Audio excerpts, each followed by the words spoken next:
Hello friends, তোমরা কেমন আছো? আশা করি ভালো আছো। আমি অনেক ভালো আছি। রেডি শেডি হয়ে আমরা পাড়ার অনেকে মিলে চলে এসেছি একটা কীর্তন বাড়িতে। একটা বললে চলবে না, এটা আছে আমার হাজব্যান্ডের বন্ধু বাড়ি, একদম ক্লোজ ফ্রেন্ড।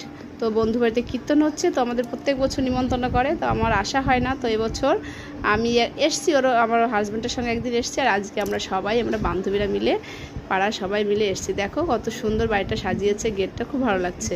কীর্তন বাড়ি, এটা বাড়িতে নিজস্ব অনুষ্ঠান, এটা 7 দিন ধরে অনুষ্ঠানটা চলবে। তো তারই একটা দিন তোমাদের কাছে তুলে ধরলাম। আস্তে আস্তে আমরা সন্ধ্যারতিটা ভাগে পেয়ে গেছি, মানে ভাগ্য করলে যেটা হয়। আমরা এসেছি, এসে দেখি সন্ধ্যারতিতে সবাই দেখো একদম এক মতে একসঙ্গে কত সুন্দর হাত তুলে, দুহাত তুলে কৃষ্ণ নাম করছে। কৃষ্ণ নাম না সবাই করে, কিন্তু কি ভীষণ ভালো লাগে। আর আমরা এসে এই দৃশ্যটা দেখে ভীষণ ভালো লাগলো।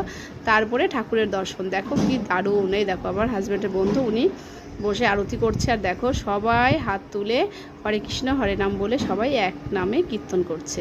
আমার তো দেখে ভীষণ ভালো লাগলো। আমি কোনো বছর আসি না, তো এই বছর এসে আমার সত্যি ভীষণ ভীষণ ভালো লেগেছে। দেখো কত সুন্দর করে আরতি হচ্ছে, সন্ধ্যা আরতিটা, মানে কি বলবো, সন্ধ্যা আরতিটা কিন্তু ভীষণই ভালো লাগে। তো যা হোক আমাদের ভাগ্যে ছিল, তাই এসেই পুরো সন্ধ্যা আরতিটাই দেখলাম। তো তারপরে সন্ধ্যা আরতি শেষ হয়ে একটু বসে গান শুনছি। এই যে দেখো কত সুন্দর কীর্তন হচ্ছে। তো দেখো কীর্তন শুনতে কিন্তু অনেকেরই, ছোট বড় অনেকেরই কিন্তু ভালো লাগে। আর আমরাও এসে সবাই মিলে দেখো বসে বসে কীর্তন শুনেছি, কত সুন্দর নেচে নেচে গান করছে। তো দেখো বাড়িতে সব সময় তো আমাদের দূরে কোথাও যাওয়া হয় না, কাছেই একটু হলে আমরা তো আসার চেষ্টা করি।